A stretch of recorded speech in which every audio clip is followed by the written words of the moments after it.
Donc on va pouvoir commencer avec notre sujet du jour, qui est la conférence du jour, qui est donc le mouvement breton, définition et perspective.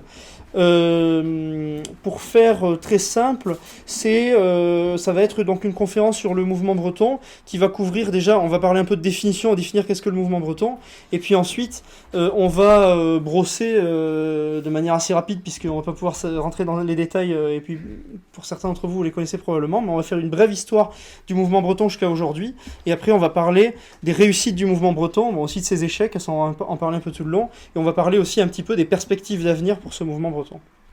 Voilà. Donc tout simplement, pour commencer, je vais introduire le sujet et définir tout simplement ce qu'est le mouvement breton. Alors, le mouvement breton, le terme même de mouvement breton pose question, puisque la première question à se poser, c'est qu'est-ce que le mouvement breton? Alors, c'est quelque chose d'assez difficile à définir finalement. C'est un ensemble informel, plutôt mal défini, d'organisations politiques, mais aussi de syndicats, d'associations culturelles, voire même de groupes économiques, on en reparlera. Donc ça recoupe des réalités qui sont assez nombreuses. Ce qui unit le mouvement breton au global, c'est la volonté de défendre l'identité bretonne, c'est ce qui unit tous ceux qui participent au mouvement breton. Mais il ne faudrait pas imaginer que le mouvement breton, ce soit simplement une mouvance politique qui défende l'indépendance de la Bretagne, puisqu'il y a une frange du mouvement breton qui défend l'autonomie et l'indépendance, mais il y a une frange d'associations, par exemple, ou de choses comme ça, qui peuvent être considérées comme faisant partie du mouvement breton, mais qui ne sont pas directement des organisations indépendantistes ou nationalistes bretonnes. Donc j'ai mis une citation de Michel Denis, qui est un historien qui a travaillé sur le sujet, et lui il définit ça. Donc pour lui, le mouvement breton, c'est un mouvement social de résistance à l'intégration économique, politique, sociale, administrative et culturelle de la communauté bretonne dans l'espace français. Donc c'est une définition assez large qui recoupe un peu toutes les réalités. En breton, on désigne le terme de mouvement breton par Emzao, ce qui veut dire donc c'est un terme qui a été formé par un militant qui s'appelle Taldir Jaffrenou, qui est celui qui a écrit l'hymne breton qu'on chante aujourd'hui un petit peu partout. Taldir Jaffrenou, on va en reparler un petit peu. Donc il a formé ce mot à partir du préfixe M, qui veut dire soi-même d'une certaine manière, et du radical sa, qui veut dire se lever, s'élever. Donc on comprend l'idée, c'est l'idée d'une élévation, de soulèvement, parce que c'est un terme qui est utilisé aussi pour ça, et donc plus largement de mouvement.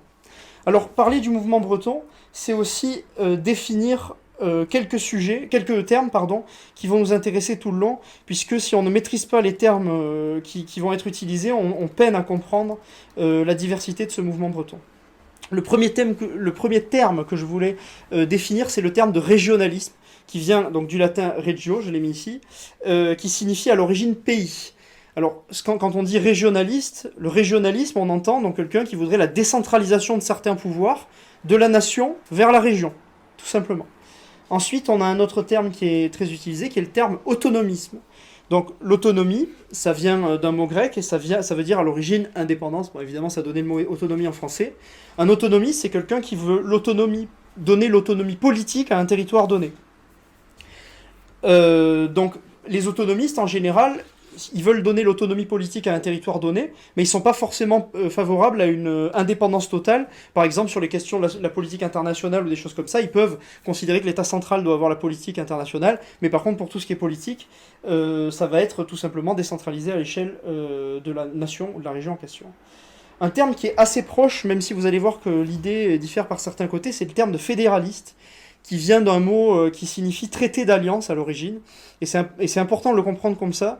Le fédéralisme, c'est quelqu'un qui veut une superposition d'institutions, du petit vers le grand, et donc une alliance entre plusieurs pays pour former un État commun. C'est un peu l'inverse, en fait. Le régionaliste, il considère que on décentralise depuis la nation vers la région, alors que le fédéraliste, il considère que la nation, ce serait une union de plusieurs régions, c'est du bas vers le haut, et pas du haut vers le bas, comme chez les gens qui se disent régionalistes.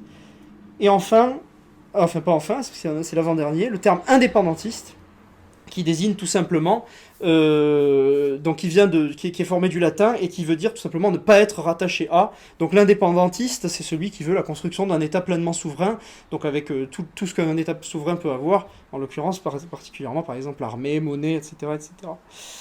Et enfin, un terme qui va nous intéresser puisqu'on va beaucoup en parler, c'est le terme de nationaliste qui vient, alors j'en avais déjà parlé dans la première conférence pour ceux qui étaient là, qui vient du latin natio, qui voulait dire progéniture à l'origine. Il y avait une idée de peuple, d'unité de sang quelque part et de naissance. C'est ce qui a été utilisé en français, en ancien français pour donner le terme naissance notamment. Et donc un nationaliste, c'est celui qui défend la nation entendue comme des gens unis par une même origine en réalité. Et donc un nationaliste, ce serait celui qui placerait l'intérêt de la nation au-dessus des autres. Et donc il placerait le concept, sa nation, au-dessus des autres intérêts. On peut être, et c'est ça qui est important à comprendre dans le mouvement breton, c'est qu'il y a des gens qui peuvent se revendiquer du nationalisme breton sans être forcément indépendantistes, parce qu'ils vont considérer que l'intérêt de la nation bretonne peut résider dans une certaine forme d'autonomie. Alors on est d'accord ou on n'est pas d'accord, mais du coup le nationalisme breton recoupe des réalités différentes. En fait, il y a des gens qui peuvent être nationalistes et indépendantistes, et des gens qui peuvent être nationalistes et tout simplement autonomistes. Voilà. Alors, bon, très rapidement, là j'ai mis quelques livres très connus sur le sujet. Traditionnellement, on va en parler rapidement, mais il y a évidemment beaucoup d'histoires qui ont été écrites beaucoup de livres qui ont été écrits sur l'histoire du mouvement breton. J'en ai mis ici quelques exemples des plus connus. Traditionnellement, les historiens, il y a des débats sur comment découper justement les différentes phases de ce mouvement breton. Donc généralement, on le découpe en 3 phases. Nous, on va voir d'une certaine manière un peu ces 3 phases traditionnelles, puis après on va ouvrir sur des perspectives d'avenir. Donc la première chose qu'on va voir, c'est l'émergence du régionalisme breton, puisqu'il faut imaginer que la Bretagne il n'y a pas tout de suite eu un mouvement nationaliste qui est né indépendantiste pur dès le début. Au début, ça a commencé un peu comme partout en réalité, c'est la même chose en Corse, au Pays Basque, etc., par un courant simplement régionaliste qui va demander une décentralisation des pouvoirs. Alors, je vais faire quelques très brefs rappels de la précédente conférence, même si pour certains vous étiez là et pour d'autres, j'espère vous l'avez écouté. Puisque il y a forcément des réédits. Mais ce que je disais dans la précédente conférence, en très bref résumé, c'est que la Bretagne a formé depuis en fait le fond des âges une nation distincte de la France, tout simplement par ses origines, puisque les origines des Bretons ne sont pas les mêmes que celles des Français, et parce que pendant à peu près 1000 ans, en fait, les Bretons ont eu un État clairement distinct, et donc ils ont eu une histoire distincte, une histoire tout simplement nationale qui était distincte de celle de la France. La Bretagne, comme vous le savez, a été annexée par la France, militairement, c'est important de le noter, on l'avait dit la dernière fois, au XVe siècle, et ensuite, elle a progressivement perdu ses droits, elle est d'abord devenue une simple province du Royaume de France, elle jouissait de nombreux privilèges, mais ces privilèges ont été abolis en 1789, et donc peu à peu, la Bretagne tout simplement a perdu ses droits politiques. Comme on l'avait vu la dernière fois aussi, il ne faut pas imaginer que la Bretagne, à partir du moment où elle a commencé à être intégrée au Royaume de France, il ne faut pas imaginer que les Bretons se sont laissés faire et ont été intégrés tout de suite. D'une certaine manière, tout à l'heure on parlait du mouvement breton qui était une résistance à l'intégration française. Justement, on peut considérer que le mouvement breton est né assez tôt. Alors j'avais rappelé la dernière fois, j'avais parlé de plusieurs révoltes, mais il y a certaines que vous connaissez. La plus célèbre, la révolte des Bonnets Rouges en 1675, qui précède de très loin celle de 2013. Donc révolte fiscale, mais dans laquelle il y avait aussi des revendications évidemment politique. Deuxième chose très intéressante dont on avait parlé, c'est la conspiration de Pont-Calec, donc un noble qui avait conspiré en espérant rendre à la Bretagne son autonomie politique. Et puis ensuite la chouannerie pendant la Révolution, on en avait parlé aussi, qui avait des revendications nationales d'une certaine manière, puisque, comme vous le savez, la devise des chouans bretons était « Doué à Membro », donc Dieu est mon pays, et pas seulement Dieu est le roi, comme ça peut être le cas chez les Vendéens. Donc il y avait une idée aussi, il y avait évidemment une idée nationale dans la chouannerie. Donc la Bretagne, en tout cas, après la Révolution française, est tout simplement annexée, ses privilèges sont abolis, elle perd ses libertés politiques, et puis elle se retrouve séparée dans des départements, en plusieurs départements, et donc elle perd tout simplement même sa réalité, si vous voulez, administrative. Alors, j'ai mis d'abord un tout petit contexte au XIXe siècle, donc la Bretagne, comme je l'ai dit, perd ses libertés politiques, et elle est à cette époque-là très clairement, majoritairement rurale, comme vous le voyez ici. Donc c'est une Bretagne qui, en fait, au 19e siècle, a plus ou moins, en dehors de ses marges, raté sa révolution industrielle. Vous savez, il y a la révolution industrielle qui arrive à la fin du 18e siècle, début 19e dans certains autres pays, et la Bretagne, finalement, rate d'une certaine manière sa révolution industrielle. En dehors de Nantes, de quelques zones comme Vitré, etc., les industries se développent peu, et donc la Bretagne va rester très très très rurale.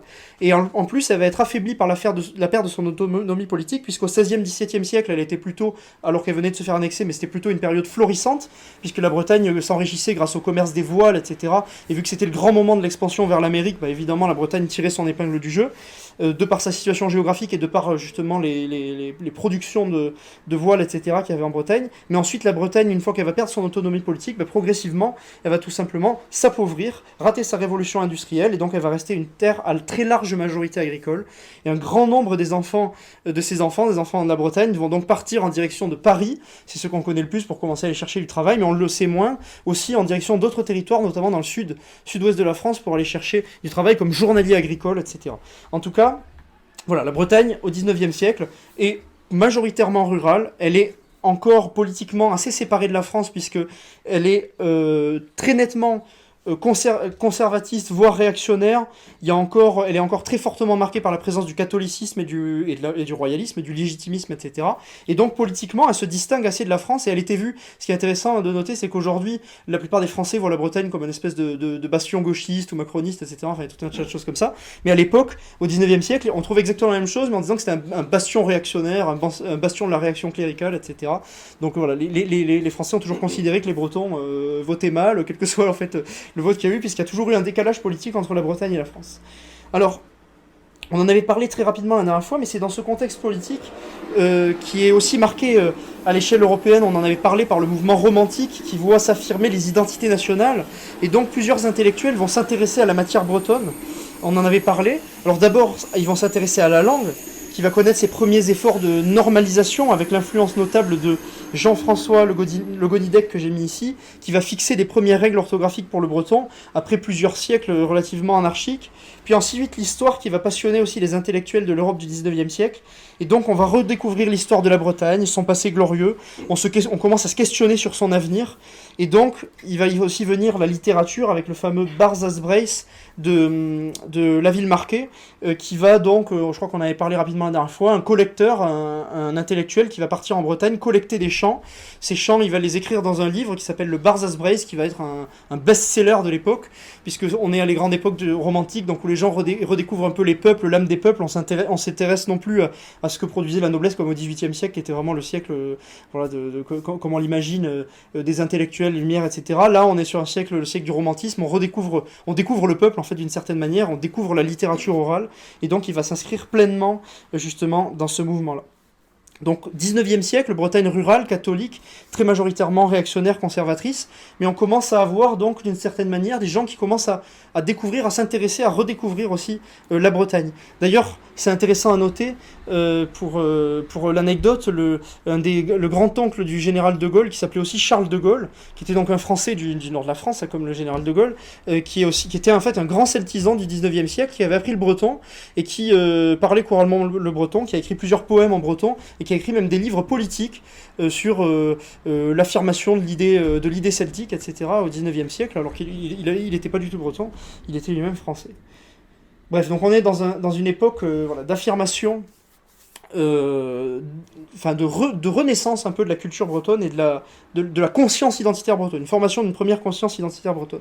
Alors, à la fin du XIXe siècle, va naître un mouvement qui va faire date, puisque c'est le premier mouvement politique véritablement breton, qui naît donc le 16 août 1898.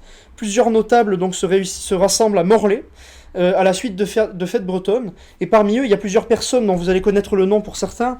Anatole Lebras, qui est resté assez connu pour ses ouvrages sur la mort, Régis de Lestourbillon, François Vallée, Taldir Jaffrenou, ou encore Charles Le Goffik, l'écrivain lagnonnais, qui est resté assez connu aussi. À l'origine, ils se rassemblent à Morlaix, et ils fondent un mouvement qui va s'appeler l'Union régionaliste bretonne. Donc son nom, elle porte bien son nom, régionaliste. Eux, à la base, l'idée, c'est tout simplement de réunir des notables. C'est tous des notables, principalement. Hein. Donc on a des nobles, principalement, des prêtres, quelques notaires, des professeurs, etc. Donc vraiment des notables, en fait, tout simplement, de la région, qui se réunissent. Et eux, tout simplement, ils veulent défendre une idée de décentralisation politique en Bretagne. Alors, évidemment, les revendications sont très représentatives de ce qu'était, en fait, tout simplement l'esprit de classe qu'il y avait dans ces notables bretons. Ils veulent évidemment défendre l'identité bretonne, les traditions, l'économie, la décentralisation, et aussi préserver l'ordre social. Alors, il ne faut pas imaginer du tout que c'est un parti politique. De toute façon, à la fin du 19e siècle, les partis politiques, comme on les connaît aujourd'hui, très militants, etc., n'existent pas. Et donc, c'est plutôt une union de notables. Et en fait, ils entendent pas vraiment faire un parti ni avoir des députés, même si certains d'entre eux étaient avaient des fonctions politiques, mais leur but c'était plutôt d'être une sorte d'interface entre le monde politique d'une part et les masses bretonnes d'autre part. Une espèce d'interface entre les deux, une force de proposition, une force d'étude, etc. Concrètement, l'Union régionaliste bretonne, elle tient chaque année des congrès. Alors c'est pas du tout, il faut imaginer pareil qu'il n'y a pas du tout d'activité de parti comme aujourd'hui. Elle tient des congrès tout simplement pour présenter ses propositions, faire des discours, écrire des articles. Chaque année, elle produit des bulletins dans lesquels il y a marqué voilà, qu'est-ce qu'ils ont fait pendant l'année, les thèmes sur lesquels ils ont réfléchi, etc. Rien de bien révolutionnaire dans un premier temps. Évidemment, à cette époque-là, vous l'imaginez par la sociologie de ces gens-là, on est aussi au moment où naît le nationalisme français d'une certaine manière à la fin du 19e siècle, avec des mouvements comme le boulangisme, etc. Et donc ces régionalistes bretons, à l'origine, sont relativement proches de ce nationalisme français, puisqu'ils partagent en fait à peu près les mêmes origines sociales, et puis certains d'entre eux avaient une double appartenance, puisque par exemple Régis de l'Estourbéillon était député du Morbihan, et il était proche des milieux anti-Dreyfusards, etc. Donc au début, il y avait une certaine proximité entre ces gens-là.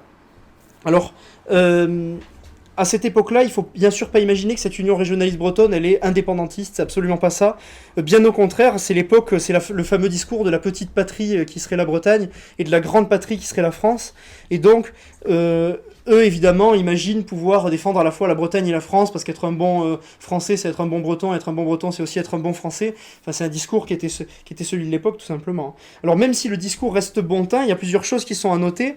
C'est d'abord que celui que vous voyez ici, Taldir Jaffrenou, il va composer un hymne qui s'appelle le Brogos Mazadou, que vous connaissez certains, je suppose, et qui a été composé donc sur l'air de l'hymne gallois, et qui a été donc composé et imaginé comme un hymne national breton, et d'ailleurs il a été décrété par l'Union régionaliste bretonne comme hymne national breton. Donc vous voyez qu'en fait derrière cette idée régionaliste de petite patrie, grande patrie, il voulait quand même doter la Bretagne de caractéristiques nationales d'une certaine manière. Il voulait lui donner un hymne, et puis il parlait souvent de son histoire comme d'une histoire nationale, et puis significativement, en breton, le nom de l'Union régionaliste bretonne n'était pas Union régionaliste bretonne, mais en fonction on trouve les deux dans les textes, une Vannies Broadelbreis, ou à l'époque une Vannies Broadus Breis parfois, ce qui veut dire plutôt Union nationale bretonne et pas régionaliste. Donc on voit, je vous souvenez pour ceux qui étaient là, on avait vu que par exemple la plaque pour l'unification, enfin le traité d'union de la Bretagne qui est à Vannes, le texte en breton et le texte en français n'est pas exactement le même, c'est-à-dire que le texte en breton est un peu plus agressif que le texte en français.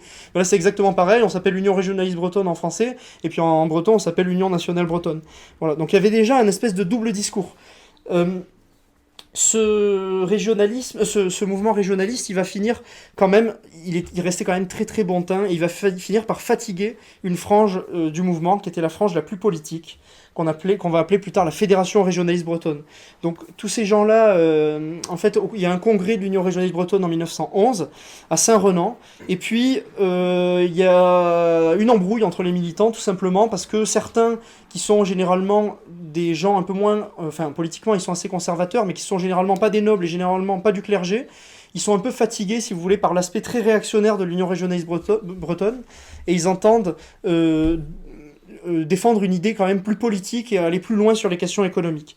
Donc le congrès se passe, une partie des militants quitte le congrès en chantant le fameux Warzau Warzau, et ils fondent la Fédération régionaliste bretonne, en reprochant l'Union régionaliste bretonne certaines de ses inclinaisons, et notamment le fait qu'il y ait trop de militants qui étaient en fait des Bretons de Paris, qui venaient à l'Union régionaliste bretonne, comme on viendrait à une soirée mondaine par exemple une fois par an, on vient au congrès se montrer, mais en fait c'était des Bretons de Paris qui n'avaient plus aucun lien avec la Bretagne.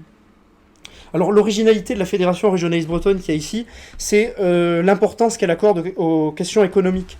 La personne que vous voyez ici sur l'écran, c'est un économiste qui s'appelle Jean Cholot, qui était relativement connu à l'époque, qui a écrit des livres d'économie, qui était de Vitré, et lui, donc, il imagine en fait que il imagine une Bretagne qui serait intégrée à un espace économique qui se concernerait en réalité quasiment tout l'ouest de la France, c'est un peu l'ancêtre de la défense du Grand Ouest, mais dans laquelle évidemment la Bretagne jouerait le rôle majeur, et en fait il imaginait d'une certaine manière les régions de la périphérie bretonne, de l'est de la Bretagne, comme un espèce de, une certaine manière d'espace vital pour la Bretagne économique, voilà, une espèce de plus grande Bretagne. Alors, je signale très rapidement l'existence d'un mouvement néo-druidique, hein, dont certains ont entendu parler, le Gorset des Bardes, donc une association inspirée du néo-druidisme gallois qui se réunissait de la même manière chaque année, qui réunissait un certain nombre de gens qui étaient aussi des notables pour voilà, lire des poèmes, jouer des pièces de théâtre, etc. Bon, il y avait aussi pour certains une idée spirituelle derrière, mais la plupart d'entre eux c'était plutôt du folklore, et puis c'était surtout, l'idée c'était de se rassembler, lire des poèmes et puis défendre la langue bretonne. Alors, il va y avoir un événement majeur dans l'histoire du régionalisme, enfin du mouvement breton, c'est la naissance du nationalisme breton, et ça va occuper notre deuxième partie. Donc vous voyez, là en 1911, on a encore un mouvement qui est très timoré d'une certaine manière. On défend absolument pas l'indépendance de la Bretagne, on est sur quelque chose de très très modéré. Et puis, en 1911, il va se passer quelque chose qui va faire date, c'est la fondation du premier mouvement véritablement séparatiste, qui est en tout premier le Parti nationaliste breton. Alors c'est des jeunes qui sont dirigés, il y a plusieurs têtes, mais celui dont on retient beaucoup le nom, c'est Napoléon Leroux, et vous voyez que sur ses livres, il signait Louis N. Leroux pour éviter de mettre Napoléon, qui liait évidemment trop à la France, donc il préférait se faire appeler Louis N. Leroux, du coup, pour séparer l'aspect français. Lui, avec quelques autres jeunes, mais ils sont très très peu nombreux, hein, c'est une poignée véritablement. Ils en ont marre du conservatisme des aristocrates de l'Union régionaliste bretonne. Ils trouvent que le centrage sur l'économie de la Fédération régionaliste bretonne est aussi pas très courageux. Et donc, eux, tout simplement, ils fondent un parti qui s'appelle le Parti nationaliste breton. Alors, ils profitent d'un événement, et on va en reparler, ils profitent de l'inauguration de la statue d'Anne de Bretagne à Rennes. Alors, à cette époque-là, il y a une statue d'Anne de Bretagne qui avait été mise à Rennes sur la mairie dans une alcôve, et donc ils profitent de l'inauguration de cette statue. Là, donc, il faut imaginer, Anne de Bretagne était représentée à genoux devant le roi de France, en fait.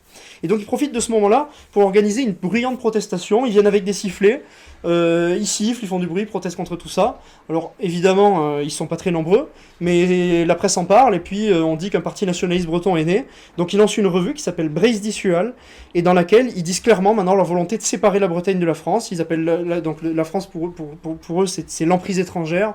Ce qui est intéressant aussi, c'est qu'à cette époque-là, donc comme je l'ai dit, dans l'Union régionaliste bretonne, c'était très proche des milieux conservateurs et réactionnaires. Et là, on commence à se développer le discours du ni rouge ni blanc, c'est-à-dire ils imaginent rejeter ces catégories qui sont des catégories françaises pour unir les Bretons derrière une idée nationale. Et ils défendent donc la Bretagne seulement. Alors l'aventure va rester très très très groupusculaire, mais l'idée nationaliste, l'idée séparatiste est lancée pour de bon. Alors, pendant la Première Guerre mondiale, tous les militants sont mobilisés, les militants régionalistes en particulier, et les mouvements se retrouvent naturellement en sommeil, même s'il y a quelques petites initiatives qui vont survivre. Seulement, vous le savez, au retour des tranchées, les choses ont changé. Les Bretons ont parlé français pendant 4 ans dans les tranchées. Ils ont découvert la France d'une certaine manière pour la plupart d'entre eux. Vous savez, à l'époque, les gens bougeaient peu. La plupart d'entre eux ne connaissaient pas la France. En Basse-Bretagne, les gens parlaient breton. Ils ne connaissaient même pas la langue de la France. Alors pour eux, la France, c'était un pays lointain et totalement étranger. Mais là, ils ont été pendant 4 ans avec des Français. Ils ont parlé leur langue. Et donc, ils se retrouvent mélangés à tout ça. Et donc, le sentiment français en Bretagne s'en trouve renforcé. Et le breton commence à subir d'une certaine manière un premier recul, puisque tous ces hommes qui reviennent en Bretagne commencent tout simplement à parler français à la maison, etc. La Bretagne a aussi été très durement touchée par tout ça, puisque elle a payé très cher le prix du sang, puisqu'il y a, dit-on, la région qui a perdu le plus de personnes pendant la Première Guerre mondiale. On parlait autrefois des 240 000 morts, alors visiblement les historiens remettent en cause le chiffre, mais ça reste une des proportions les plus fortes. Alors, après la guerre, évidemment, les mouvements de régionalisme dont j'ai parlé, Union régionaliste bretonne, Fédération régionaliste bretonne, ils vont reprendre leurs activités, mais ils vont rester dans un régionalisme très timoré, sans remettre en cause le pouvoir de la France sur la Bretagne, etc. Et donc, ils vont continuer à faire leur truc, mais ça va rester assez marginal, lié à des notables, etc., sans avoir d'avancée majeure. Ce qui va être l'avancée majeure de cette après-guerre, c'est évidemment la naissance de Brace Atao. Alors à cette époque-là, on a un groupe de très jeunes gens qui sont proches à l'origine pour beaucoup de l'action française. Ils se rassemblent principalement à Rennes et ils fondent l'Une-Van-Nies Yawankis Brace, l'Union de la jeunesse de Bretagne, l'Union de la jeunesse bretonne. Et ils vont lancer un journal qui va faire date évidemment, qui est Brace Atao, donc Bretagne toujours. Le ton change de ce qu'on lit habituellement. Alors, évidemment, au tout début, les premières années, le groupe défend aussi l'idée de la grande et de la petite patrie. Donc, il n'ose pas proclamer un nationalisme breton clair. Mais peu à peu, le discours de Blaise Attao va évoluer, et puis au début des années 20, en 23, je crois que c'est là, non, en 21, c'est là où on lit, je crois, la première fois, l'idée de doter la Bretagne d'un État national. Alors, c'est aussi un des animateurs de ce mouvement qui va créer le fameux Gwenadu qui est ici, en 1923, avec l'idée de donner à la Bretagne un drapeau national, puisqu'avant on était sur des drapeaux réactionnaires du duché ou des choses comme ça, et lui, il va vouloir créer vraiment un drapeau national, qui est celui-là, en 1923. Alors c'est aussi une période, les années 20, la période du pacifisme et du fédéralisme à l'échelle européenne. Et bien sûr, ces idées-là vont se diffuser dans le mouvement breton de l'époque. Donc les jeunes bretons de Blaise Attao, ils vont aussi évidemment être influencés par les idées de leur temps. Ils fondent en 1927 le Parti autonomiste breton. Je viendrai après. Ils fondent en 1927 donc le Parti autonomiste breton, en parallèle du journal Blaise Attao. Donc l'idée c'est de défendre à cette époque-là une Bretagne autonome dans l'Europe fédérale, on est vraiment en plein dans les années 20, et en son sein le Parti autonomiste breton recueille plusieurs tendances. Alors il y a des fédéralistes européens, des autonomistes plutôt de gauche, mais aussi des nationalistes généralement de droite, et donc il y a déjà plusieurs tendances qui cohabitent au sein de ce parti. Et en 1931, les divergences idéologiques provoquent l'éclatement du parti autonomiste en deux. Donc la frange nationaliste va fonder le Parti national breton, qui va faire date aussi, qui va marquer l'histoire de Bretagne énormément, et tandis que la frange fédéraliste et plutôt rouge va lancer une Ligue fédéraliste de Bretagne qui ne connaîtra absolument qu'un succès, ils vont rester très groupusculaires, et bon, ça va être un échec total. Alors de son côté, le Parti national breton rassemble l'essentiel des militants, l'essentiel des cadres, et en plus ils ont réussi à garder le titre de Blaise Attao, et donc évidemment c'est eux qui vont pouvoir diffuser les idées du nationalisme breton à cette époque-là. Donc eux, ils sont sur une ligne nationaliste bretonne, assez autoritaire, il faut le dire, et quand même plutôt, même si le parti restait sur une idée un peu ni gauche ni droite, mais quand même, on dira plutôt de droite. En parallèle, un homme dont on va reparler, justement, je parlais tout à l'heure des livres, un homme dont on va reparler, c'est Ollier Mordrel, que vous voyez ici, un des fondateurs historiques de Blaise Attao, et lui, il lance dans les années 30 une revue qui s'appelle Stur, et qui est clairement inspirée par les idées du national-socialisme allemand.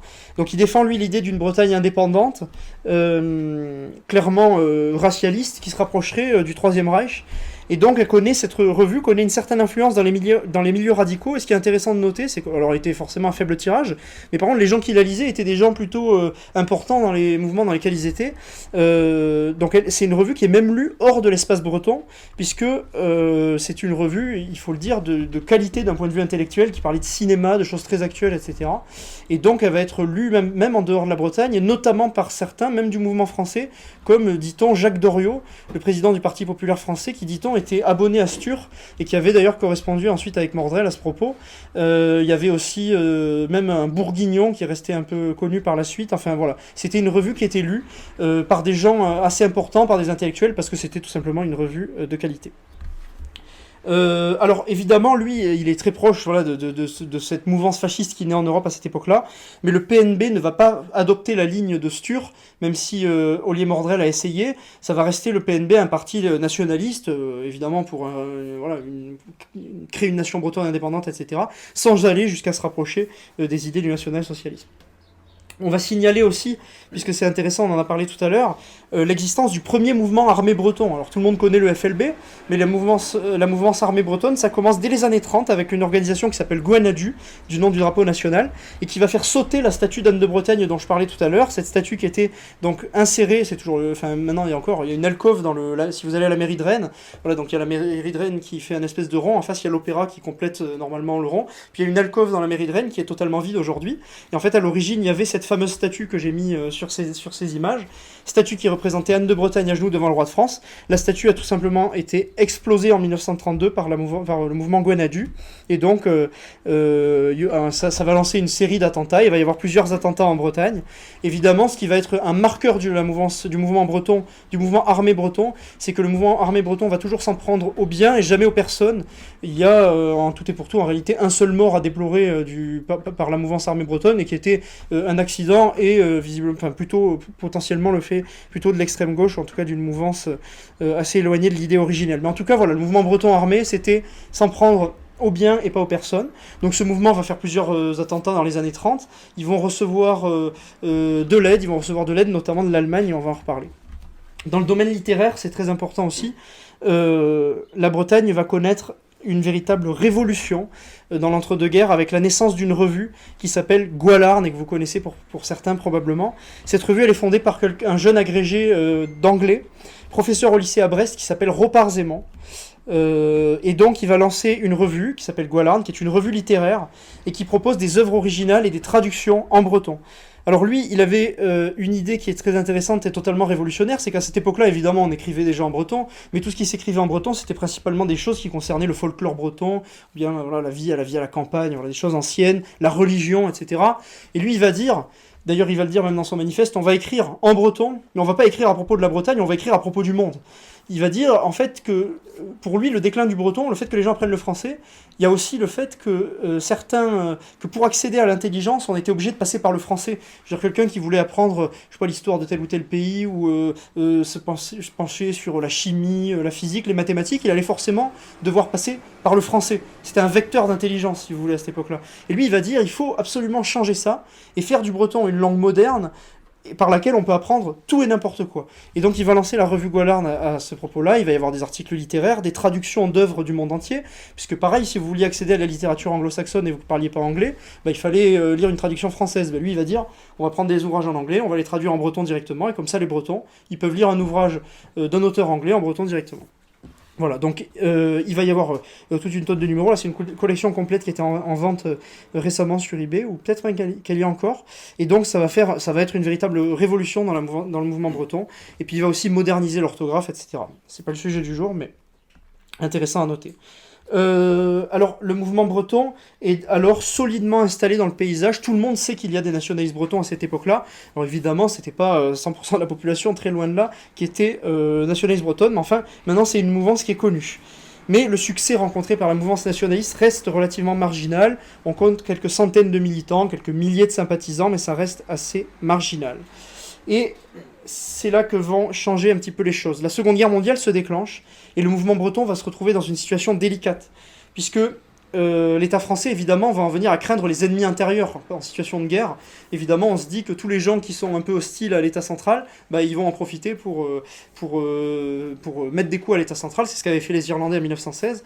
Et donc, on commence à craindre les ennemis intérieurs. Alors évidemment, en plus de tout, il y a certaines franges du mouvement breton, comme je l'ai dit, qui avaient des sympathies pour le national-socialisme allemand, et donc ça inquiète un petit peu l'État français à cette époque-là. Donc il y a plusieurs grands noms du nationalisme breton qui se mettent en retrait à ce moment-là, quand la guerre se déclenche, voire même qui quittent la France pour se réfugier, notamment en Allemagne, comme Ollier-Mordel. Alors face au déclenchement de la guerre, on va dire qu'il y a deux principales tendances chez les nationalistes bretons. Il y a une première tendance qui est, on va dire, disons, attentiste, qui est principalement incarnée par les régionalistes, dont on avait parlé avant, et les autonomistes de gauche. Alors eux, on va dire, la guerre se déclenche, ils se rallient à la France en attendant de voir la situation évoluer, et ils se disent, on va voir comment les choses évoluent, puis on prendra notre part à la fin, on verra comment ça évolue. Et puis, il y a là une tendance qu'on va dire plutôt insurrectionnelle, qui se dit, exactement comme c'était dit les Irlandais pendant la Première Guerre mondiale, on va profiter des difficultés de la France, tout simplement, pour se rallier à l'Allemagne, ou en tout cas se rapprocher de l'Allemagne, et profiter des difficultés de la France pour créer les opportunités bretonnes, pour reprendre le slogan irlandais. En juillet 40, la France est vaincue sur un plan militaire, et l'idée d'une alliance entre nationalistes bretons et allemands était assez ancrée.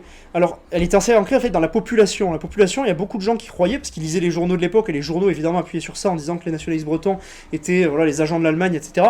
On peut toujours lire d'ailleurs la même chose, hein.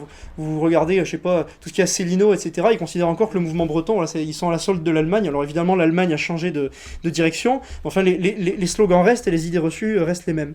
Et donc à cette époque-là, c'était très ancré dans la population.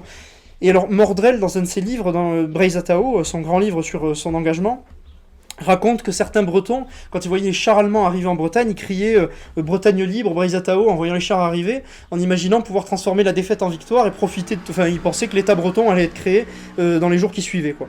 Alors, il raconte aussi que les gens, je raconte à chaque fois cette anecdote, mais que les gens se bousculaient au bureau de Breizatao à Rennes pour aller demander si l'État breton allait payer les retraites. Alors, ils pensaient qu'un État breton allait être déclaré dans la foulée de la défaite de la France. Évidemment, ça n'a pas été le cas. L'idée a été discutée dans les milieux allemands, bien sûr. Il y avait des gens qui étaient favorables à la création de nouveaux États. Mais finalement, Hitler a préféré éviter d'aller trop loin en Europe de l'Ouest. Et donc, il a préféré conserver les anciens États, à différence de ce qui a été fait à l'Est, notamment avec la création d'un État croate. Alors, pardon, c'est cette image. Les nationalistes bretons tentent, enfin une certaine partie, et le Parti national breton principalement, tente le tout pour le tout. Ils se rassemblent à Pontivy en juillet 40, sur les marches du château des Ducs, sur le marche du château du centre de Pontivy, et tout simplement ils proclament l'indépendance de la Bretagne fin juillet, en espérant en fait mettre les Allemands devant le fait accompli, et puis dire bon ben voilà, un État breton a été déclaré indépendant, maintenant vous faites avec ça. Et ils forment un gouvernement provisoire, un comité national breton, et ils lancent un journal au titre très évocateur qui s'appelle L'heure bretonne. Donc parce qu'il passe tout simplement que l'heure bretonne est arrivée. Cette proclamation ne sera pas suivie d'effet parce que l'Allemagne refuse de s'aliéner la France dont elle espère une soumission craintive et donc préfère s'engager dans la politique de collaboration avec la France. Alors pendant l'occupation, les nationalistes bretons vont bénéficier tout de même d'une certaine bienveillance. Les journaux du mouvement breton sont autorisés, ils tirent à des dizaines de milliers d'exemplaires, certains comme Repart-Zémon justement parleront d'une période, voilà, il parlait d'un vent de liberté sur la Bretagne, donc il y a des journaux qui sont autorisés, on tire à des dizaines de milliers d'exemplaires, première radio en langue bretonne qui est autorisée, la première école en breton qui ouvre près de Lannion, et donc c'est à ce moment-là qu'une assemblée aussi d'écrivains bretons fixe l'orthographe moderne du breton, le Perunevant qui est encore utilisé aujourd'hui, donc voilà, c'est une période quand même qui a été relativement florissante pour le mouvement breton, parce que en fait ils étaient combattus dans les années 30 de manière très très dure, il y a même des gens dans les années 30 qui étaient par exemple arrêtés pour avoir fait des peintures sur les murs, les ancêtres des tags, et qui allaient en garde à vue pendant des jours entiers, qui se faisaient tabasser pendant des jours, certains qui en garderont des séquelles à vie, hein. Donc dans les années 30 c'était très très très dangereux, si vous voulez, dans les années 40 il y a eu à un moment donné une certaine bienveillance. Bon alors évidemment, dans les mouvements politiques, on est rapidement déçu de ne pas voir naître l'État breton, on espérait que la défaite de la France ferait la naissance de l'État breton, et donc on est évidemment déçu. Alors le PNB, qui a le vent en poupe à cette époque-là, finit quand même par se diviser sur la question de la collaboration. Une partie des membres du PNB sont favorables à la collaboration, tandis que d'autres sont assez anglophiles et préfèrent adopter une position attentiste et plus prudente. Alors cependant, pour les résistants français, donc oui, là j'ai mis une image du service d'ordre du Parti national breton, voilà, une frange qui était quand même à un moment donné en tout cas qui est inspirée par on va dire la mouvance globale du fascisme, mais voilà, il faut pas imaginer que le PNB était un mouvement où tout le monde était pour la collaboration, il y avait un peu de tout, et en réalité il y avait même des gens au PNB qui étaient réputés anglophiles et qui étaient plutôt surveillés pour ça. Alors évidemment, pour les résistants français, qui sont généralement gaullistes et communistes, toujours franco-français évidemment, en fait c'est l'occasion rêvée de décapiter le mouvement breton. Alors il y a de nombreux attentats qui vont être menés contre des militants bretons et contre le mouvement breton. L'idée en fait pour tous ces résistants, c'est de profiter de cette situation de chaos, puisque c'était quand même une situation de chaos, une situation exceptionnelle, pour décapiter le mouvement breton et détruire tout ce qui avait été fait à ce moment-là. Il y a de nombreux attentats qui vont être menés contre des militants, contre des prêtres, etc. Et c'est donc l'événement le plus connu. Alors pour certains d'entre vous, vous étiez à la commémoration de la mort de l'abbé Jean-Marie Perrotte, donc qui était un prêtre, grand défenseur de la culture bretonne, qui avait œuvré à travers des revues, etc., pour défendre la Bretagne, et donc qui est assassiné par un militant communiste en décembre 1943. Et en fait, ce qu'on reprochait à l'abbé Perrotte, évidemment, c'était un prêtre, alors il n'y avait pas de question de collaboration, c'était pas un militant politique particulièrement. Enfin, il avait évidemment des idées politiques, il défendait la langue bretonne, la culture bretonne, la foi catholique, etc. Mais c'était pas il ne faut pas imaginer un militant qui écrivait des articles politiques incendiaires, etc. Il a tout simplement été assassiné pour justement sa défense de la Bretagne et sa défense de l'autonomie de la Bretagne et de la culture, de l'identité bretonne. Il est assassiné. Et cet assassinat va faire grand bruit dans le mouvement breton parce que l'abbé Perrotte était une figure qui était très respectée. Tout le monde respectait l'abbé Perrotte dans le mouvement breton, même les gens qui étaient plutôt de gauche d'ailleurs, hein. Il faisait quasiment l'unanimité pour l'ensemble des choses qu'il faisait. Il était en fait assez ouvert même, puisqu'il discutait avec toutes les franges du mouvement breton, même des gens qui pouvaient être plutôt pas gauche, ou même des gens qui pouvaient avoir des sympathies pour le néopaganisme, etc. Malgré le fait qu'il soit prêtre, voilà, c'était une figure un peu œcuménique. Tout le monde considérait que l'abbé Perrotte était une grande figure, et tout le monde avait de la sympathie pour lui. Et donc cet assassinat va faire grand bruit dans la mouvance bretonne, et là pour la frange radicale de la mouvance, c'est évidemment l'assassinat de trop.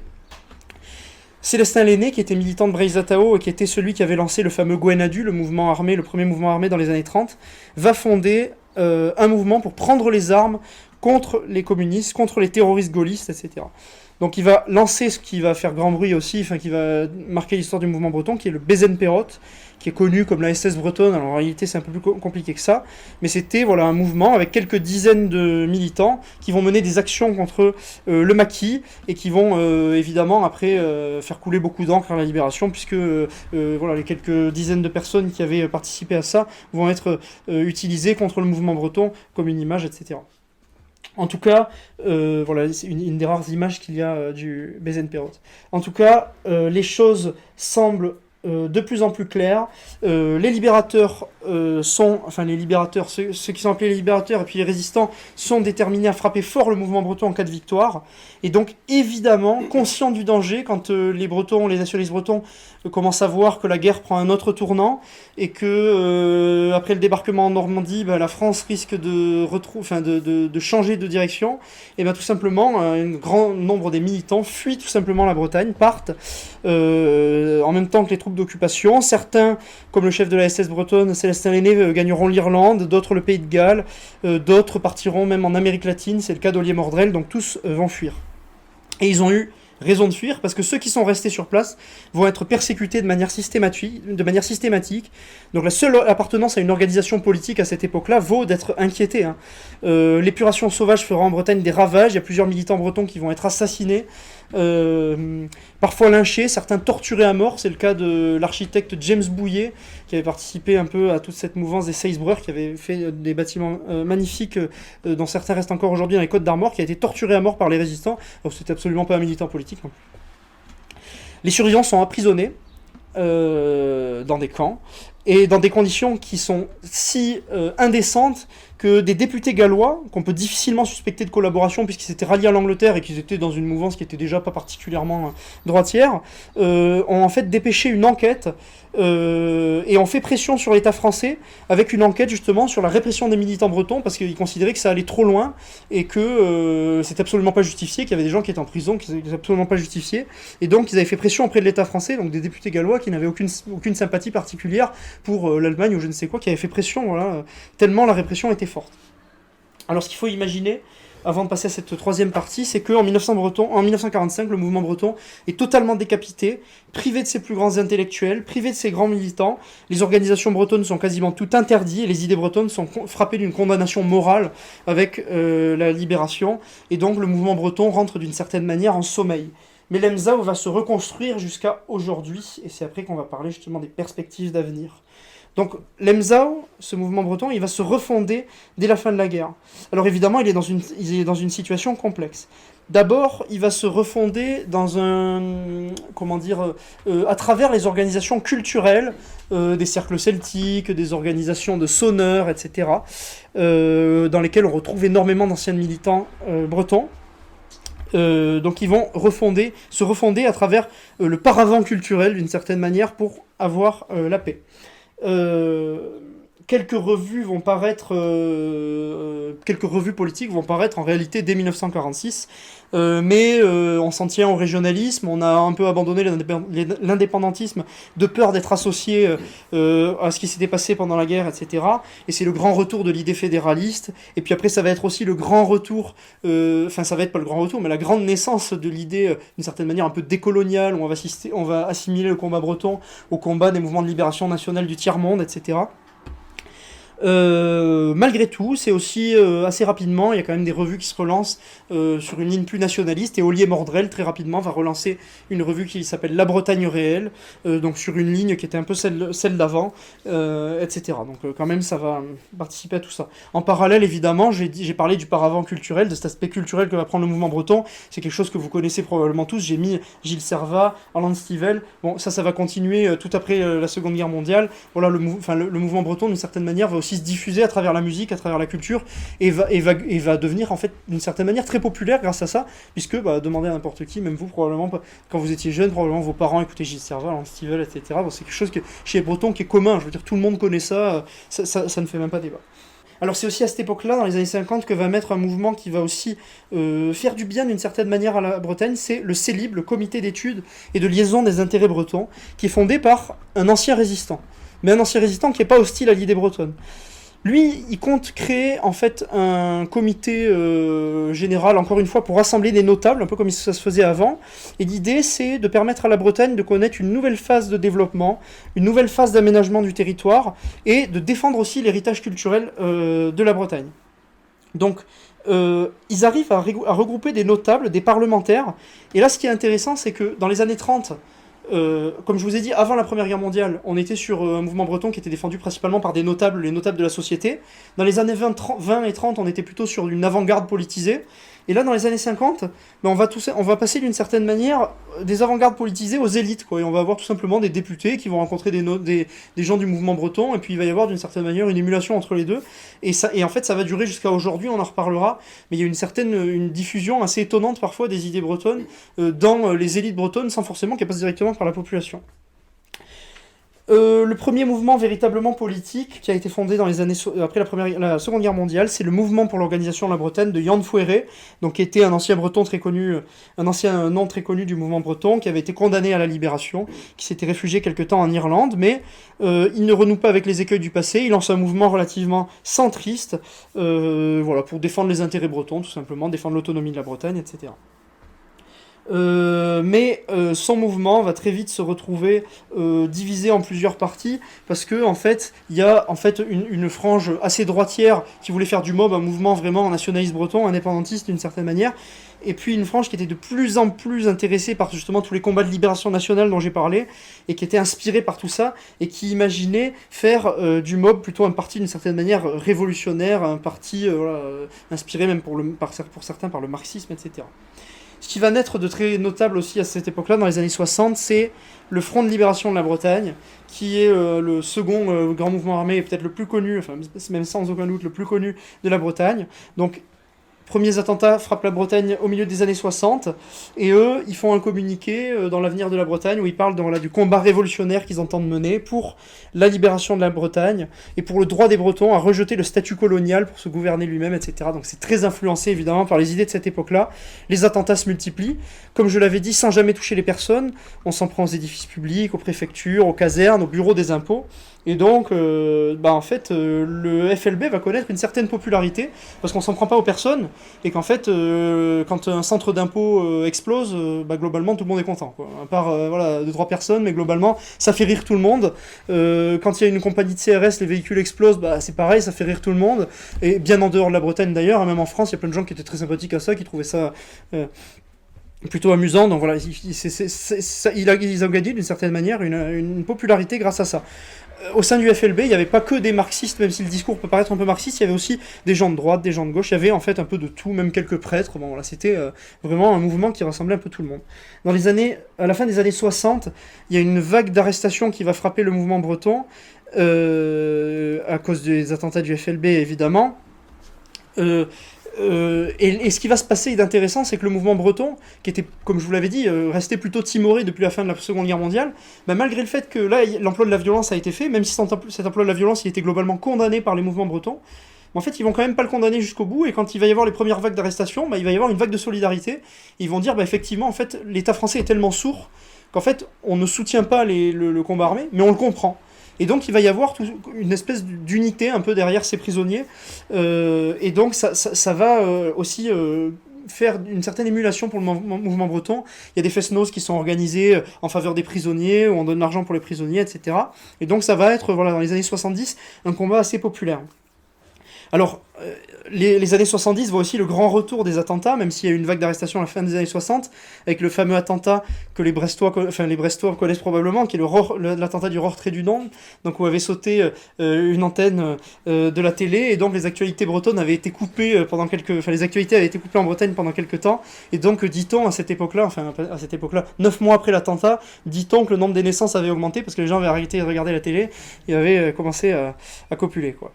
Donc il y a des attentats qui vont émailler l'histoire de la Bretagne jusqu'à en fait assez récemment, et en fait la date qui va mettre fin à tout ça, c'est le 19 avril 2000, l'explosion d'un McDonald's à Quai Vert, qui va tuer une employée qui était malencontreusement présente, la chose n'était pas prévue. Alors, qui a fait le coup certains pensent l'extrême gauche de l'époque, certains, l'extrême gauche accuse les renseignements, enfin c'est très difficile de savoir qui a fait ça. En tout cas, ce qui est à prendre en considération, c'est qu'il y a une personne qui est morte et que la FLB est restée en sommeil globalement depuis, puisque bah, le pas avait été franchi, et vu que personne n'avait jamais voulu s'en prendre à des êtres humains, et ben si vous voulez, le combat armé, à partir de ce moment-là, a été d'une certaine manière mis de côté. Alors, en marge de cette lutte armée, le mouvement breton, il va aussi changer de visage avec la création dans les années 60 d'un mouvement qui existe encore, d'un mouvement encore tristement célèbre qui est l'UDB, l'Union démocratique bretonne, un parti autonomiste breton qui ne cache pas sa proximité avec la gauche, et notamment avec la gauche française, puisque leur stratégie, on va en reparler, est une stratégie d'alliance avec tous les mouvements, tout ce que la France compte de mouvements socialisants, modérés, etc. Voilà, ça va être la grande stratégie de l'Union démocratique bretonne. Mais en parallèle, il y a encore quelques autres mouvements droitiers qui vont être fondés. J'ai mis l'exemple de Strola Darvaux dans les années 70 avec Yann Fouéré. On pourrait parler de plein d'autres. On pourrait en fait faire la grande ligne jusqu'à même très récemment à Tsao. Et voilà, plusieurs partis qui sont fondés jusqu'à aujourd'hui. Ce qu'il faut retenir quand même globalement, c'est que tous ces partis, ils ne vont jamais totalement devenir consensuels. Il n'y a jamais eu de score exceptionnel par des mouvements bretons. Ça n'a jamais en réalité dépassé les 10%, même si l'UDB parfois a réussi à faire des scores, des bons scores, mais c'est un peu en trompe-l'œil, parce qu'en fait ils sont toujours alliés soit avec le Parti Socialiste, soit avec les Verts, et donc en réalité c'est pas l'UDB qui fait les bons scores, eux ils fournissent quelques cadres, et puis ils ont des sièges, et leurs scores, les scores de l'UDB en réalité sont gonflés par le PS, donc c'est un peu en trompe-l'œil. L'autonomisme breton, d'une certaine manière, à ce niveau-là, restera marginal. Et là, on va passer à des choses plus actuelles. Alors, à l'écoute de cette histoire-là du mouvement breton résumé, beaucoup pourraient se dire qu'en fait, on a 2 siècles de lutte, et puis, en fait, d'une certaine manière, 2 siècles d'échecs. On a été d'échec en échec, la Bretagne n'est pas indépendante, le mouvement breton n'arrive pas à conquérir les masses, puis de plus en plus la langue bretonne disparaît évidemment, alors heureusement pas totalement, on a encore ici une bonne poignée à parler le breton et c'est quelque chose de très positif, mais voilà, on peut se dire, voilà, je sors dans la rue, j'entends plus parler breton, concrètement la Bretagne est plus unifiée, elle est pas autonome, c'est une histoire d'échec. Mais pour tempérer un petit peu cette idée d'échec, j'aimerais parler de 3 points qui me paraissent être pour le coup de véritables victoires. Le premier point, c'est le réseau Diwan. Donc en 1977, il y a quelqu'un qui s'appelle Run Lostis, qui est militant breton à l'UDB, personne n'est parfait, et qui ouvre une école en breton à Lampol-Ploudalmézeau, dans le Finistère, la première école Diwan, donc une école qui va faire tout son enseignement en langue bretonne. Il est parti, au début il était tout seul, il y avait une poignée d'étudiants, une poignée d'élèves, c'était rien du tout. Aujourd'hui, les établissements Diwan, c'est plusieurs milliers de personnes. Ça part de la maternelle, ça va jusqu'au lycée. Il y a même un deuxième lycée Diwan qui a ouvert ici à Vannes. Il y a plusieurs milliers d'élèves qui suivent de l'enseignement en breton, et donc auxquels s'ajoutent encore quelques milliers d'élèves qui suivent un enseignement bilingue dans des filières de l'enseignement public au catholique, ce qui fait qu'aujourd'hui il y a quand même à peu près 20 000 élèves qui sont scolarisés en breton, dit-on, en langue bretonne, dit-on en Bretagne. La langue bretonne qui était autrefois très combattue par la République, alors vous le savez, je vous fais pas une explication sur ça, mais la langue bretonne qui a été très largement combattue par la République, aujourd'hui, d'une certaine manière, elle a fait son entrée dans l'enseignement, et son entrée, elle l'a fait de manière relativement durable. Aujourd'hui, la langue bretonne, c'est quand même 200 000 locuteurs, c'est des radios, c'est des chaînes de télé, d'une certaine manière, des web télé, etc. C'est de l'édition en langue bretonne, voilà, c'est des gens qui se réunissent, c'est de l'enseignement, c'est beaucoup de choses. Bon, c'est quand même une demi-victoire, parce que je vous dis 200 000 locuteurs, ça paraît beaucoup, mais la Bretagne, en 5 départements, c'est 4,8 millions, donc c'est quand même une petite minorité, mais c'est une minorité quand même non négligeable. Le deuxième élément, et la deuxième victoire, d'une certaine manière, c'est 2013. Alors, une trentaine de personnalités du monde entrepreneurial breton se réunissent et demandent l'allègement des impôts, la diminution des contraintes administratives et la suppression de l'écotaxe. Le 28 octobre, plusieurs centaines de manifestants se réunissent et prennent d'assaut le portique écotaxe de Pont-de-Buis. Alors peut-être même que dans la salle, il y a des gens qui ont connu je pense qu'il y a des gens qui ont connu cette journée-là. Et d'ailleurs, ils pourraient nous en parler un jour, ce serait intéressant d'avoir un témoignage direct. Mais voilà, donc une grande manifestation, ils prennent d'assaut le portique, et les manifestants portent alors un bonnet rouge, en souvenir de la révolte antifiscale de 1674, 75 dont j'avais parlé. Et donc les revendications de ce mouvement, au début c'est juste voilà, anti-taxe, et puis ça finit par s'étendre, ça devient suppression de l'écotaxe, mais aussi autonomie bretonne, allègement des impôts, et puis vous voyez bien dans les manifestations, c'était comme sur l'image que vous voyez ici, que des drapeaux bretons, il ne s'agissait pas de... C'était un mouvement purement breton. Et ce qui est très intéressant avec ça, c'est qu'après il y a eu des manifestations en novembre avec plusieurs dizaines de milliers de personnes. Mais ce qui est très intéressant, c'est que même si le mouvement s'est essoufflé en fait en 2014 et qu'il n'a eu aucune suite politique, c'est qu'en fait, il n'était pas particulièrement dirigé par des militants particulièrement, etc. C'est les Bretons, spontanément, qui ont sorti des drapeaux bretons, qui ont sorti un bonnet rouge et qui se sont reconnus en fait dans l'identité bretonne, tout simplement, sans même que ce soit, une démarche purement politique à la base. Ils sont juste, voilà, ils sont sortis avec les symboles qui considéraient qu'ils les représentaient eux, et ces symboles-là, c'était les nôtres en réalité. Et ça, c'est une très grande victoire du mouvement breton d'une certaine manière, c'est que on s'est rendu compte avec ça qu'en fait, même s'il n'y avait pas 50% des Bretons pour voter pour un parti nationaliste ou indépendantiste, en fait, il y avait plein de Bretons qui se sentaient quand même Bretons et qui étaient prêts à lutter pour la Bretagne. Le troisième et dernier élément, alors ça va vous paraître un peu plus bizarre, c'est les élections régionales, les dernières élections régionales que je considère d'une certaine manière comme une victoire. Alors, vous allez dire, pourquoi ? Alors, évidemment, il n'y a aucun parti autonomiste, régionaliste qui a fait des bons scores, mais ce qu'on se rend compte avec ces dernières élections, c'est que les idées du mouvement breton, elles sont quand même, d'une certaine manière, bien diffusées dans les partis politiques. Il y avait quelque chose de très notable, là j'ai pris une image justement de ça, il y a une télé en breton qui s'appelle Brezoweb, qui a fait des interviews de tous les candidats aux dernières élections régionales, enfin tous ceux qui étaient volontaires pour passer évidemment, des interviews où il leur demandait leur position sur les questions bretonnes, l'autonomie, la langue bretonne, l'enseignement, etc. Et en fait on se rend, et aussi la réunification de la Bretagne évidemment.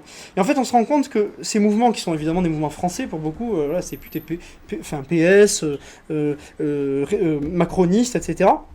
Mais on se rend compte qu'il y a plein de thématiques du mouvement breton qui étaient en fait dans tous les programmes des candidats. La réunification de la Bretagne, la réunification de Nantes à la Bretagne était défendue par énormément de candidats. L'augmentation du budget pour la langue bretonne, elle est défendue par la plupart des candidats et aussi par le président de région, plus des décentralisations aussi. Et donc, et même certains qui ont prononcé le mot d'autonomie de la Bretagne. Et donc en fait, on se rend compte que les idées du mouvement breton, elles se sont diffusées dans la population bretonne.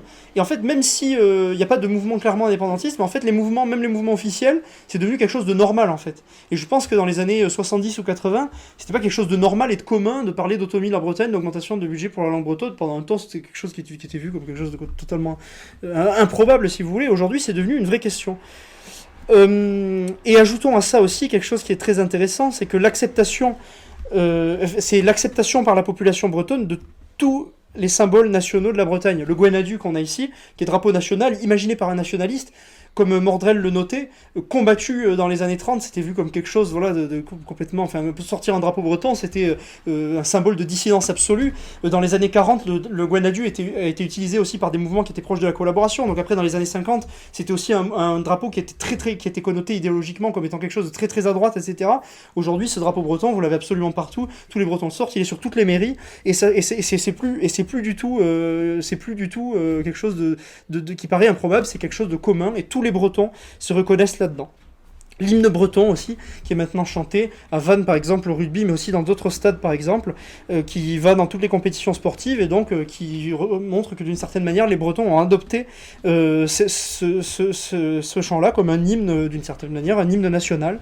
Et puis évidemment la langue qui autrefois était vue comme quelque chose, alors ça existe encore, mais c'est de plus en plus marginal, qui était vu autrefois comme un symbole d'arriération mentale, etc. Et des idées très négatives qui étaient portées sur la langue bretonne. Aujourd'hui, c'est plutôt l'inverse. Quand vous dites à quelqu'un que vous parlez breton, les gens trouvent ça plutôt original, ils trouvent ça très bien. Quand c'est même maintenant, alors on peut même d'une certaine manière parfois le déplorer, mais c'est devenu un argument marketing, quoi. On marque Brace, 3 trucs en breton sur un produit, puis alors là, ça devient tout le monde se l'arrache d'une certaine manière. Les boissons énergisantes avec marqué Brace machin. Enfin, tout quoi. Maintenant, il suffit de mettre Brace quelque chose et c'est devenu quelque chose de positif, alors qu'avant, c'était totalement l'inverse. Les gens avaient honte, même il y avait des témoignages de gens qui avaient honte à Paris de dire qu'ils étaient d'origine bretonne ou de choses comme ça. Maintenant, c'est tout l'inverse, quoi. C'est même l'inverse. Les gens disent, quand quelqu'un est breton, on le sait, il le dit tout de suite. Donc, le sentiment breton est devenu quelque chose, en réalité, de très positif pour quasiment tout le monde. Et c'est une des forces du mouvement breton, c'est qu'en dépit des maigres résultats électoraux obtenus par les partis, les idées bretonnes, elles se sont diffusées dans les sociétés, elles ont infusé partout. La réunification s'est imposée dans le programme de la plupart des candidats, et donc de même que la thématique de l'identité bretonne, etc. Le mouvement breton a su trouver d'une certaine manière un écho dans la population à travers justement la diffusion de ces symboles, mais aussi dans les élites à travers la diffusion de plusieurs thèmes. Alors maintenant je voudrais parler de la dernière partie qui est les perspectives d'avenir. Alors j'ai osé nous mettre en photo pour parler de l'avenir. Alors pour ça je voudrais faire en fait un très bref panorama du mouvement breton d'aujourd'hui. Alors le mouvement breton aujourd'hui je le diviserai principalement en trois grandes parties. D'un côté l'aile gauche du mouvement breton, donc mouvance globalement comme je l'ai appelé grotesque, marginale, complice du régime, puisqu'elle valide l'essentiel du discours du régime, tout en participant à combattre les véritables opposants, il faut le noter. Pour eux, la Bretagne, c'est tout simplement une petite partie de la nation-monde qu'ils imaginent. Et donc, et breton, celui qui se retrouve en Bretagne à un moment ou à un autre. Donc, breton, les habitants de Malakoff à Nantes, breton, les habitants de Pont-à-Nézen, breton, les habitants de partout. Voilà, une Bretagne voilà, qui est visiblement très riche de sa diversité, comme ils aiment le dire. Ces mouvements, évidemment, ne rencontrent absolument aucun succès dans la population et quasiment aucun écho. Alors, j'ai mis des mouvements particulièrement caricaturaux. Et bon, comme le tristement connu Gaël Roblin, il y a des mouvements évidemment comme l'UDB qui connaissent un plus grand succès justement par leur stratégie d'alliance avec les partis français, mais ça vous montre bien l'imposture du truc, c'est-à-dire s'allier avec le PS qui a été au pouvoir pendant quand même quelques années en France et qui concrètement n'a absolument rien fait pour la Bretagne, donc cocu, voilà, tout simplement. Voilà pour ça. Ensuite, il y a une deuxième partie de ce mouvement breton, qui est ce que j'appelle le centre mou, incarné principalement pour les partis par le Parti breton, qui se revendique un peu apolitique, qui refuse de prendre position sur tous les sujets clivants, qui espère rassembler les Bretons sur des questions purement bretonnes, comme la réunification administrative ou la défense de la langue bretonne. Et on se demande quel écho pourrait avoir des revendications pareilles. Quand on voit que les préoccupations majeures des gens tournent autour des questions économiques et sécuritaires, on se demande comment ils peuvent imaginer. Les gens vont se dire, bon, voilà, mon caddie, tant pis, ma sécurité, tant pis, voilà, c'est la réunification tout de suite, quoi. Je suis prêt à mettre en l'air toute ma vie pour la réunification. Ça paraît grotesque. Alors, c'est assez marrant de noter leur communication. Allez sur les réseaux, puis ils font pareil sur NHU, je les ai mis aussi. C'est un enchaînement d'adjectifs, quoi. Bretagne ouverte, solidaire, prospère, en paix, enfin c'est toute une succession d'adjectifs comme ça qui veulent rien dire. Alors, on se demande même, d'un point de vue communication, est-ce qu'ils trouvent des idées pareilles ? Mais bon, on se demande voilà, quel écho il pourrait avoir sur ces thématiques-là, hein, quand on sait, alors on en avait parlé dans un dernier cercle, mais quand on sait que des partis justement comme le Vlaams Belang en Flandre ont réussi justement, alors que l'indépendantisme flamand n'est pas majoritaire dans la population, les partis indépendantistes flamands sont majoritaires dans les urnes, tout simplement parce qu'ils abordent des thématiques comme la sécurité, le pouvoir d'achat, etc. Et donc les gens votent Vlaams Belang pour ces questions-là, et ils se fichent en fait des questions, enfin pour eux les questions administratives sont secondaires, et donc eux ils font l'inverse, ils se centrent que sur les questions administratives, et du coup les Bretons se fichent des mouvements bretons. Voilà, tout simplement. Il faut quand même noter que même si voilà, c'est globalement assez clownesque, il y a quelques associations qui arrivent quand même à avoir quelques petites avancées, celle sur la question de la réunification. Voilà, ils arrivent quand même à faire un petit peu pression. Bon, voilà, ils arrivent à obtenir certaines choses. Ils ont fait récemment une demande de référendum, une pétition pour référendum qui n'a abouti à rien. Peut-être qu'elle aboutira, on n'en sait rien. Il y a des députés bien récemment qui ont fait une adresse pour demander la réunification. Est-ce qu'elle aboutira ? Voilà, pareil. On n'en sait rien, mais bon, voilà, quelques petites victoires à ce niveau-là. Ils arrivent quand même glaner à faire pression, etc. C'est déjà pas plus mal. Ensuite, puisqu'il faut quand même en parler, viennent deux partis qui sont des organisations qui comptent probablement des nationalistes, évidemment des nationalistes sincères, mais qui sont diamétralement opposés sur un plan idéologique. Donc d'un côté, il y a le PNB qui a été recréé récemment, qui a repris le nom du parti dans les années 30-40, donc qui est sur une ligne voilà, nationaliste traditionnelle, et puis de l'autre, le mouvement Douara Frankis, qui est un parti nationaliste de gauche et dont le leader défend l'unité d'action des nationalistes de tous bords, un peu comme ce qui s'est fait pendant un temps en Catalogne. Donc il a écrit quelques petites brochures, puis bon, voilà, il défend l'idée que les nationalistes sur certaines questions peuvent et doivent s'unir.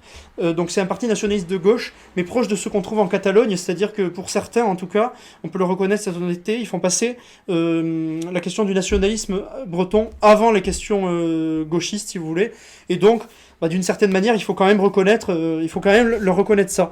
Mais voilà, à l'heure actuelle, hein, on peut pas préjuger de l'avenir, mais à l'heure actuelle, ces deux jeunes partis n'ont pas un succès ni électoral ni rien qui permet de peser, en tout cas à l'heure actuelle, dans la politique bretonne, qui sait ce que fera l'avenir. Alors, nous, la question qu'on va poser enfin, c'est quel rôle est-ce que nous, on peut avoir avec notre petit et très jeune mouvement. Quel rôle est-ce qu'on peut se donner, quel rôle est-ce qu'on peut espérer avoir dans le mouvement breton. Alors, on pense, nous, que le rôle des petits mouvements, petits entre guillemets évidemment, des mouvements comme les nôtres, qui sont hors des grands partis politiques, des grandes formations politiques, c'est de pouvoir servir d'une certaine manière de laboratoire politique pour influer à une plus grande échelle. Alors vous savez qu'il y a des thématiques qui sont imposées dans des grands partis politiques qui viennent en réalité de tout petits groupuscules à l'origine. Le ni gauche ni droite du Front National n'a pas été inventé par le Front National, ça vient à la base d'une mouvance beaucoup plus marginale. Donc nous, quel rôle justement est-ce qu'on va pouvoir incarner pour l'avenir ? Alors le premier rôle que l'on peut se donner, c'est celui d'incarner une alternative politique pour la jeunesse, une alternative clairement nationaliste bretonne, en proposant un militantisme moderne, dynamique et assumé. La deuxième chose, c'est essayer de porter dans le débat public des thématiques qui nous sont propres, et donc peut-être influer sur la ligne des grands partis, par la communication, par le réseautage, par la production doctrinale, par les conférences qu'on fait aujourd'hui, par la formation, etc., etc. Et enfin, par nos diverses activités, former une avant-garde militante et participer à la consolidation d'une mouvance bretonne dans le réveil identitaire qui traverse aujourd'hui l'Europe, de la Flandre à la Hongrie. Merci de m'avoir écouté.